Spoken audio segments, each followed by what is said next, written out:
या मुझ ब्रह्म को ही देखता है, समान देखता है, उसको मेरे अलावा और कुछ दिखता ही नहीं है।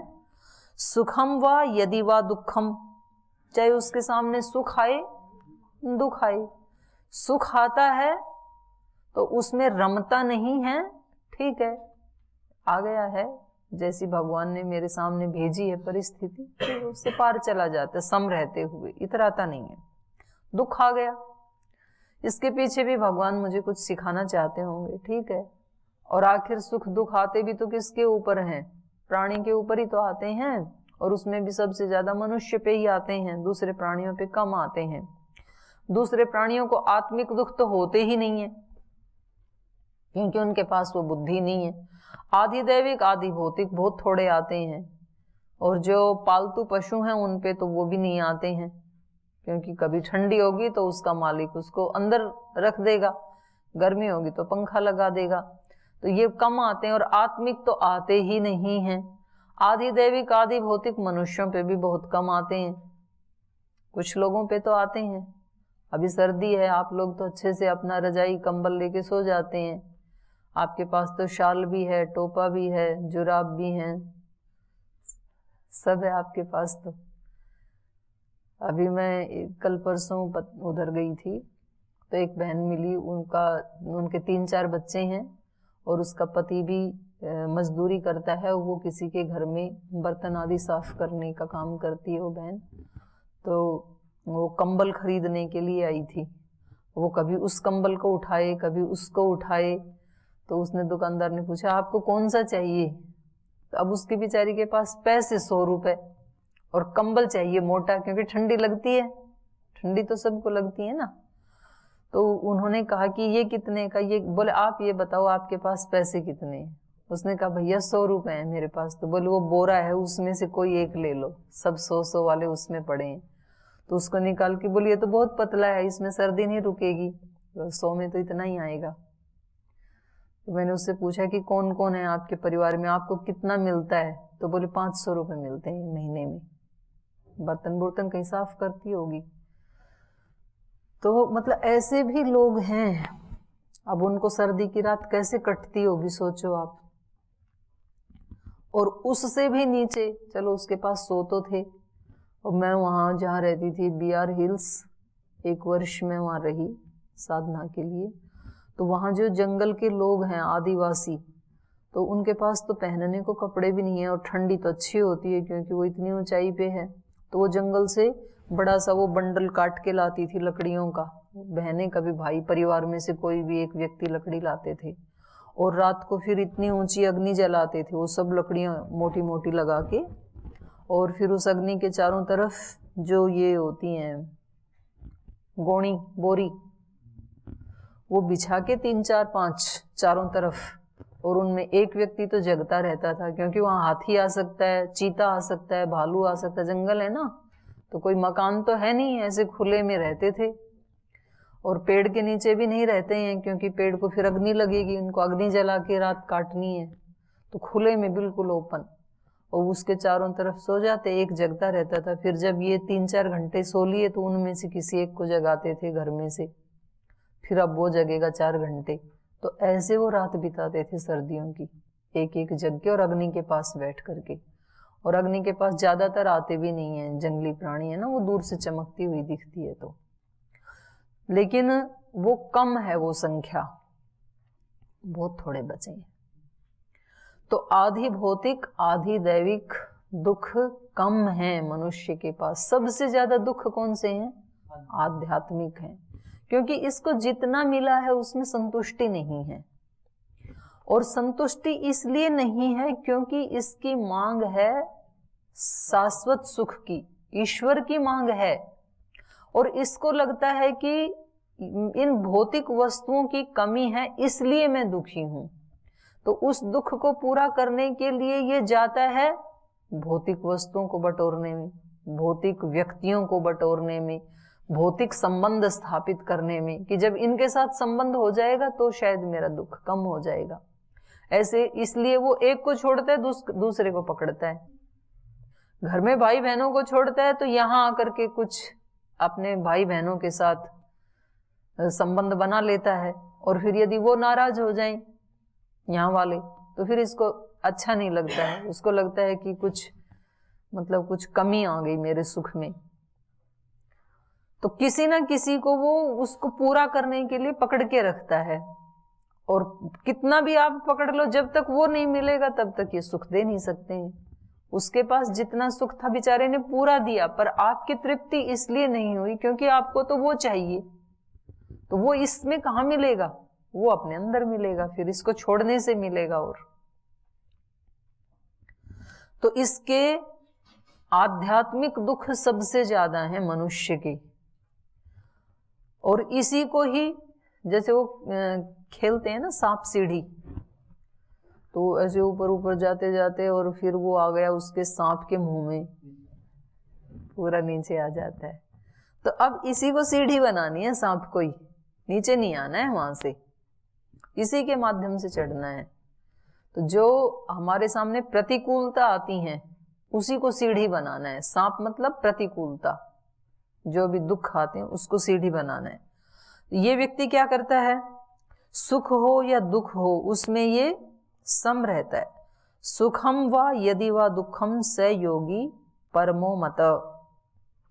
वो जो योगी है वो इनमें समम पश्यति, समता देखता हुआ, सुख है दुख है सबको ये कि ठीक है ये आने जाने वाले हैं, ये कौन सा परमानेंट है। तो ये कैसे रहता है, परमा मतः, श्रेष्ठ मति में रहता है या श्रेष्ठ समझा जाता है।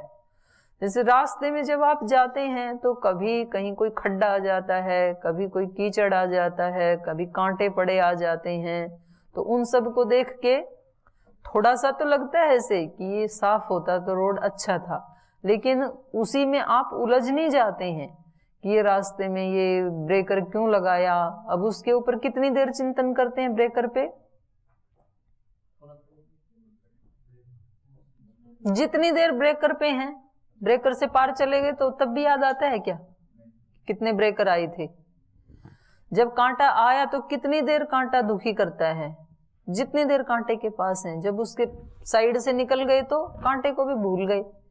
अपने रिश्तेदार के घर जा करके ऐसे थोड़ी बताते हैं आप कि वहां कांटा आया था, वहां ब्रेकर आया था, ऐसे थोड़ी बताते हैं, क्योंकि आपका लक्ष्य क्या है, जिसके घर जाना है वो लक्ष्य है। तो ध्यान में तो वो होता है। तो जो आते भी हैं तो ठीक है, उसको सहज भाव से लेते हैं ना, सहज भाव से उसके इधर उधर से निकल जाते हैं, क्योंकि दिमाग में एक लक्ष्य है कि पहुंचना वहां है।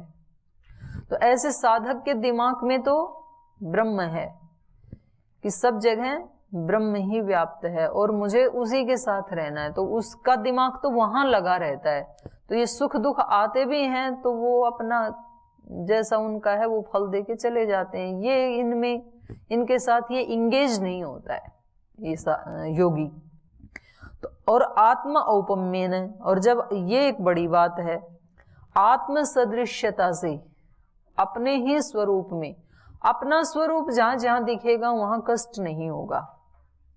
अपने दोस्त में आपको जब अपना ही स्वरूप दिखता है तो उसके क्या दिखाई देते हैं, गुण ही गुण दिखाई देते हैं, उसके दोष दिखते ही नहीं है किसी को भी। माँ को अपने बच्चे में अपना स्वरूप दिखाई देता है, इसलिए अपने बच्चे में उसको दोष दिखता ही नहीं है।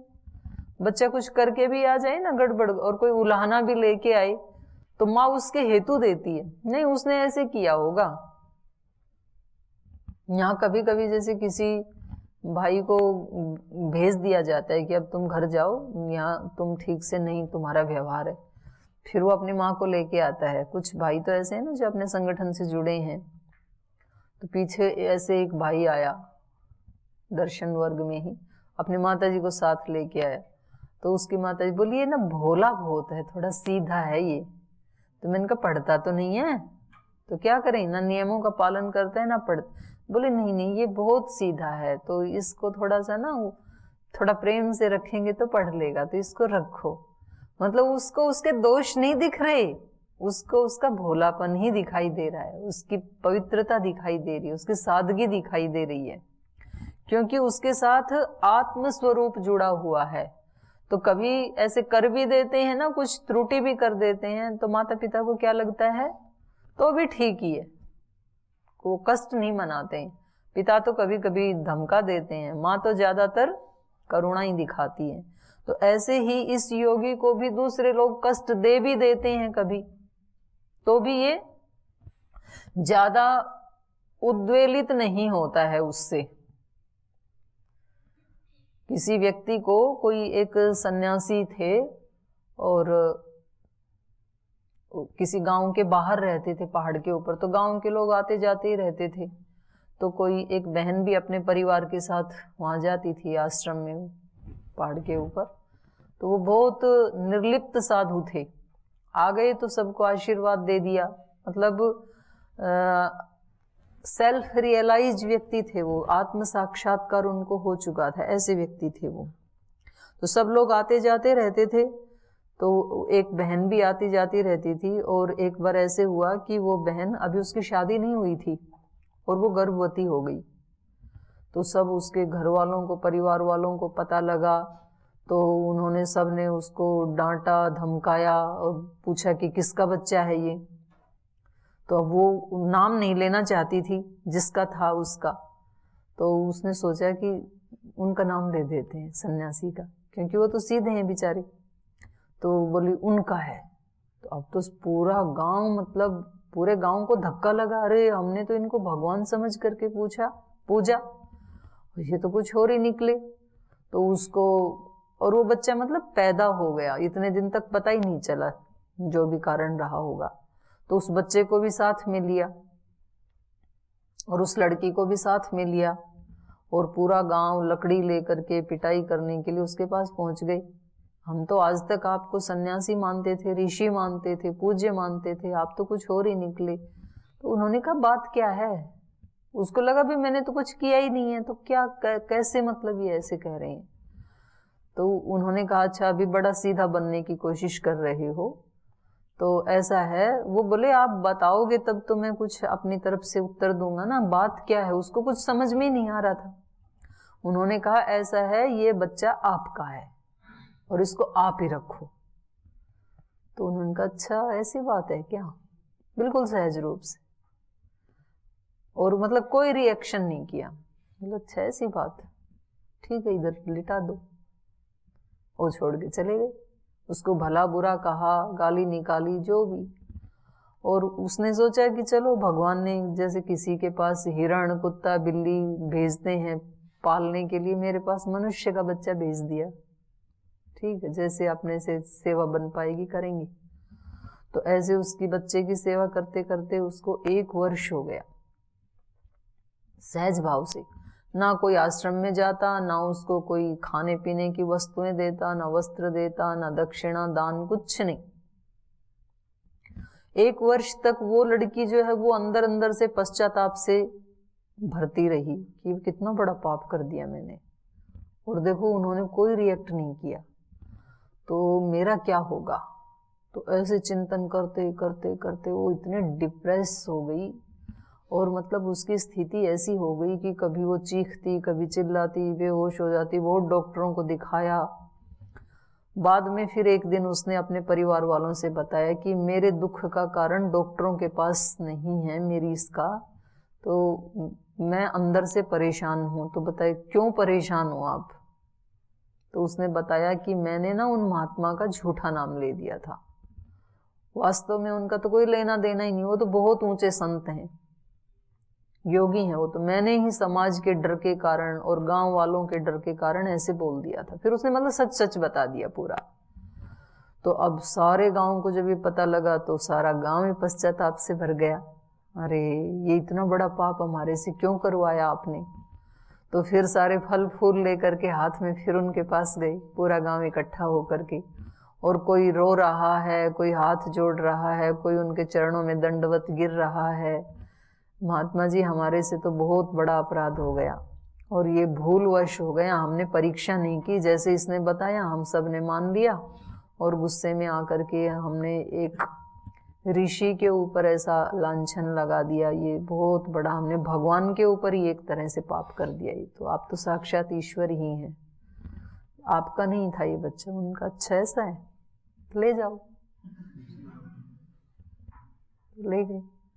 मतलब उसने जब डाल के आए तब भी कोई रिएक्शन नहीं दिया, वापस लेके आए तब भी नहीं दिया। तो जैसे आप पूछ रहे थे ना आज कि कैसी स्थिति होती है, ऐसी स्थिति होती है इसकी। तो इसलिए इन्होंने कहा आत्म औपम्येन, अपनी उपमा से जो इसको देखता है कि सब उसी का ही खेल है, सब उसी की। महर्षि दयानंद ने भी क्या कहा, अंतिम समय जहर देने वालों के प्रति कोई जहर नहीं उगला उन्होंने कि इन लोगों ने देखो मेरे को मार दिया, मैं कितना सेवा करता, ऐसे नहीं कहा। अंतिम समय क्या कहा, इच्छा तेरी प्रभु पूरी होवे। हे प्रभु तूने मेरे साथ अच्छी लीला की, तेरी लीला को तू ही जानता है, तेरी ही इच्छा पूर्ण हो, पूर्ण संतुष्टि का भाव। तो ये तब आता है जब वो सब लोगों में आत्म उपमा से व्यवहार करता है। मतलब एक तरफ देखो महर्षि दयानंद का जीवन कितना तार्किक और कितना किसी की दुष्टता के लिए दंड देने वाला। सत्यार्थ प्रकाश पढ़ा है कि नहीं, पढ़ लेना एक बार, सभी थोड़ा थोड़ा पढ़ लिया करो रोजाना। छोड़ते नहीं थे किसी को भी, कोई थोड़ा भी गड़बड़ करे तो। और एक तरफ कितनी करुणा हृदय में कि अपने जहर देने वाले को, जिसने जहर पिलाया, उसको किराया अपने पास से देकर बोले तू निकल जा यहाँ से, नहीं तो तेरी जान निकाल देंगे सब लोग जब सुबह पता लगेगा कि तूने ही जहर पिलाया था जगन्नाथ को। तो ये है आत्मौपम्येन दृष्टि, अपना स्वरूप देखना। तो ये भी मेरे जैसे ही आत्मा है, लेकिन ये किसी दोष से युक्त हो गया, लोभ में आ गया ये व्यक्ति। तो ये लोभ के कारण इससे ही अपराध हो गया, तो चलो इसको क्षमा करते हैं, माफ करते हैं। आत्म औपम्येन सर्वत्र समम पश्यति यो अर्जुन, सुखम वा यदि वा दुखम स योगी परमो मतः। तो मेरे मत में वो सबसे श्रेष्ठ योगी माना जाता है।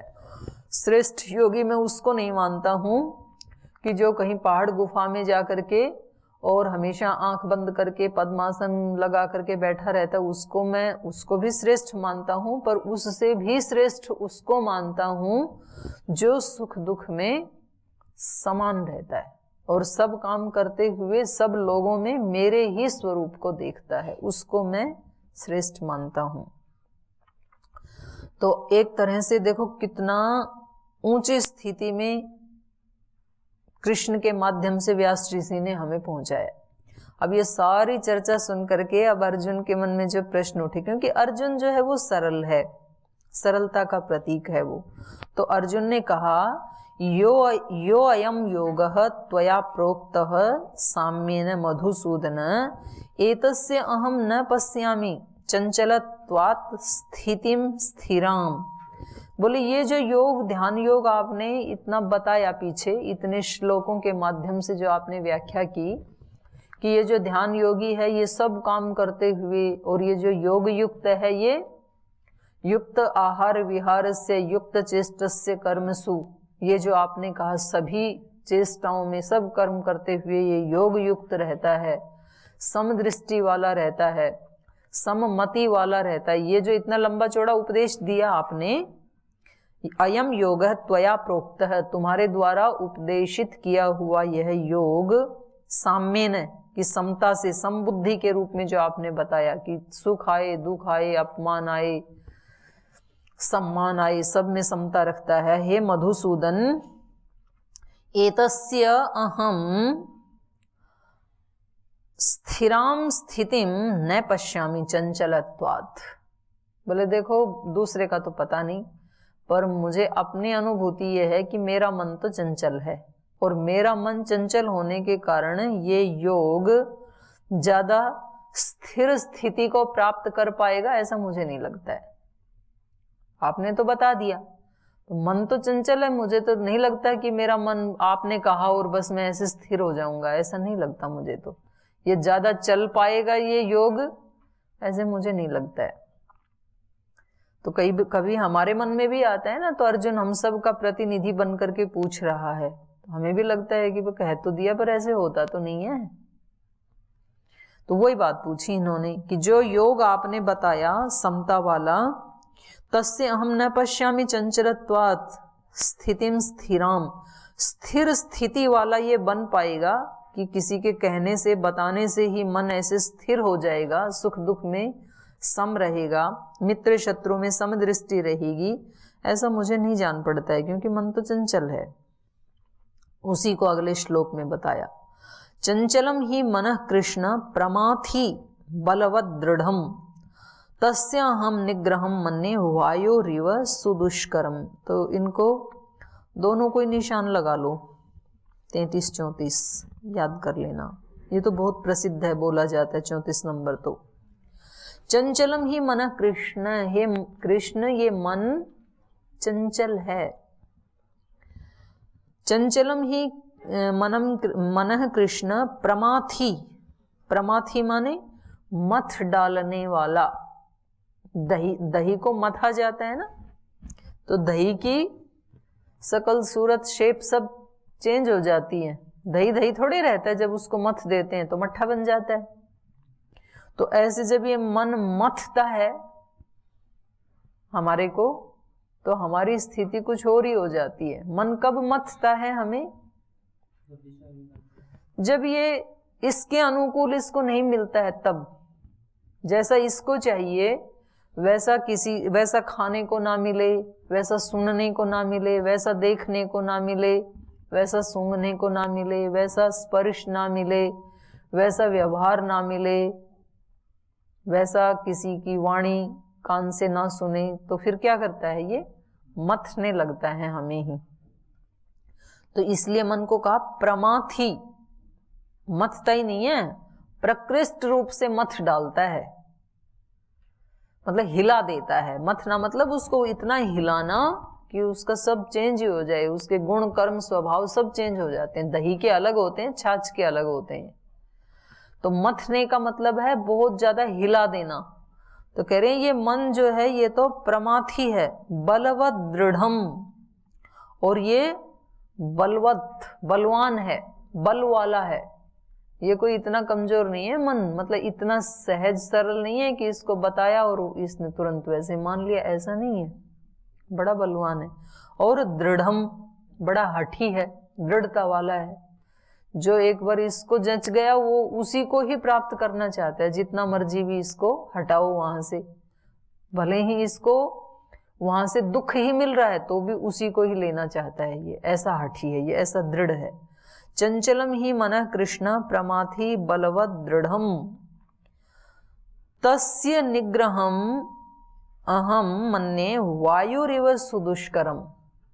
कह रहे हैं उसका निग्रह करना, जो ऐसे स्वभाव वाला है, ऐसे स्वभाव वाला है, उसका निग्रह करना, उसको रोकना। ये तो ऐसा ही है जैसे वायु को मुट्ठी में बंद करना। कोई कहेगी जितनी वायु बह रही है उसको बंद कर लो अपनी मुट्ठी में, तो कर पाएंगे? कितना कठिन है ना, नहीं कर पाएंगे। तो ऐसी उपमा दे दी, वायुरिव सुदुष्करम तस्य निग्रहम अहम मन्ये, ऐसा मुझे लगता है। तो जब तक साधक ने साधना शुरू नहीं की तब तक ये साधना वाला मार्ग कैसा लगता है? अपने बस का नहीं है। ये लोग बोलते हैं ना, आते भी नहीं है इस मार्ग पे। उनको लगता है कि ऐसे साधु, ऐसे कपड़े पहनना, ऐसा खाना खाना, इतनी जल्दी सुबह उठना और फिर दिन भर पढ़ाई करना, याद करना, ये हमारे बस का नहीं है ऐसे करना। तो वो आते ही नहीं है इस मार्ग में। उनको लगता है ये तो वायुरिव सुदुष्करम। और यहाँ इन्होंने क्या कहा अर्जुन ने कि वो तो स्वभाव से ही चंचल है, प्रमाथी है, बहुत बलवान है, दृढ़ है। ये दो चीज तो ठीक है, बलवान है ये भी ठीक है, और दृढ़म जो इसको बता दिया उसको ये करेगा, ये भी ठीक है। बताते क्या है उस पर डिपेंड करता है। लेकिन ये इतना होते हुए भी इसका स्वभाव ऐसा नहीं है। स्वभाव इसका चंचल तो है, चंचल मतलब स्थिर न होने वाला, लगा रहेगा ये काम में, ऐसा स्वभाव तो है इसका। तो इसीलिए तो जैसे उस दिन वो दिया था ना, योगी के चित्त की उपमा के लिए दीपक की उपमा दी थी, निवातस्थ दीपो ऐसे कहा था। वात रहित स्थान में जैसे दीपक रखा जाए कांच का वो लगा के, तो फिर वो स्थिर रहता है वो दीपक। तो पहाड़ का नहीं दिया, क्योंकि दीपक की लो स्वभाव से क्या होती है? चंचल होती है। चंचल मतलब गतिमान। तो वो एक लो निकलती है, दूसरी आती है उसके स्थान पे, तीसरी, चौथी, तो निरंतर ऐसे चलती रहती है ना। तो ये चंचल तो है, ये तो ठीक है, स्थिर नहीं है, ये पर्वत जैसे स्थिर नहीं है, और बलवान भी है, लेकिन ये इसकी दिशा चेंज नहीं हो सकती है, ऐसी वाली चंचलता नहीं है इसमें कि भाई ये तो योग तो संभव नहीं लगता है, ऐसा नहीं है। क्योंकि अगर एक व्यक्ति ने भी ऐसा किया है तो ये माना जाएगा कि ये उसका स्वभाव नहीं है। स्वभाव यदि ऐसा होता तो स्वभाव तो कभी बदला नहीं जा सकता। जैसे कोई कितना भी महान से महान योगी क्यों ना हो, वो अग्नि को शीतल नहीं कर सकता है। अग्नि हमेशा क्या रहेगी, वो गर्म ही रहेगी। हो सकता है वो अपने संकल्प से अंगारों पे चले तो भी अंगारे उसको ना जलाएं, ये हो सकता है, लेकिन वो शीतल हो जाए जल के जैसे, ऐसा कभी नहीं हो सकता है। थोड़ा तो करेगी, थोड़ा तो जलाएगी, पर उसकी संकल्प शक्ति इतनी महान है।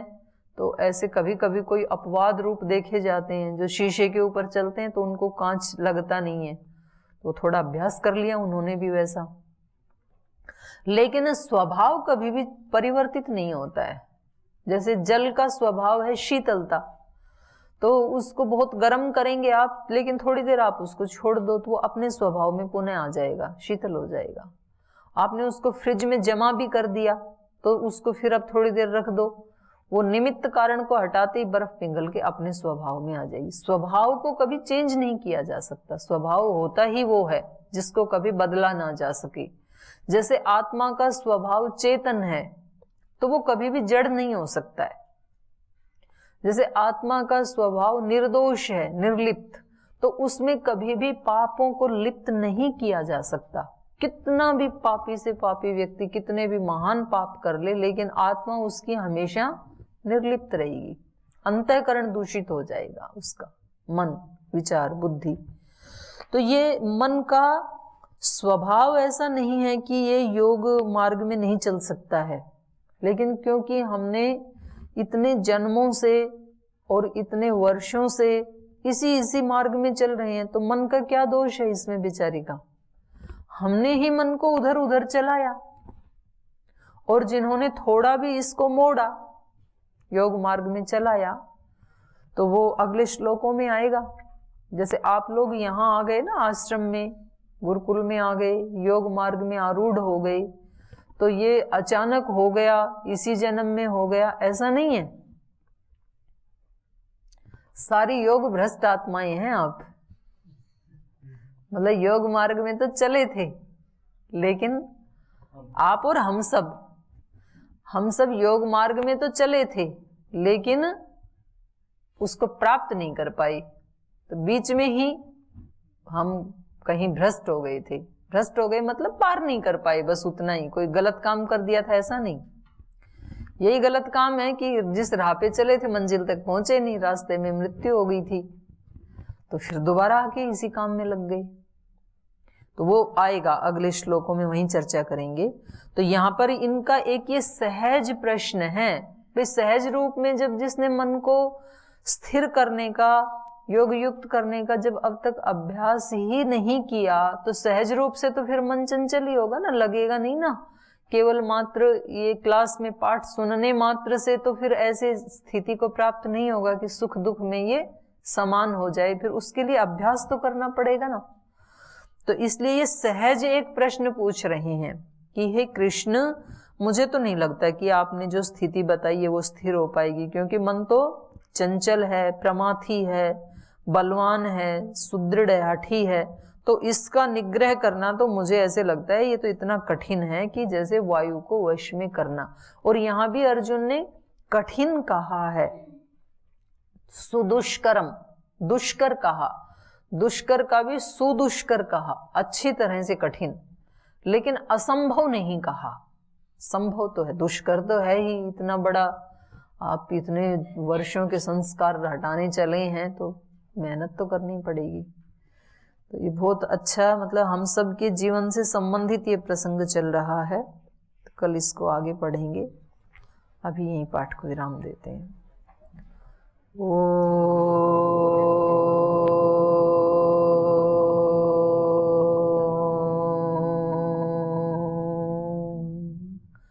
शांति शांति शांति। श्री गुरुभ्यो नमः।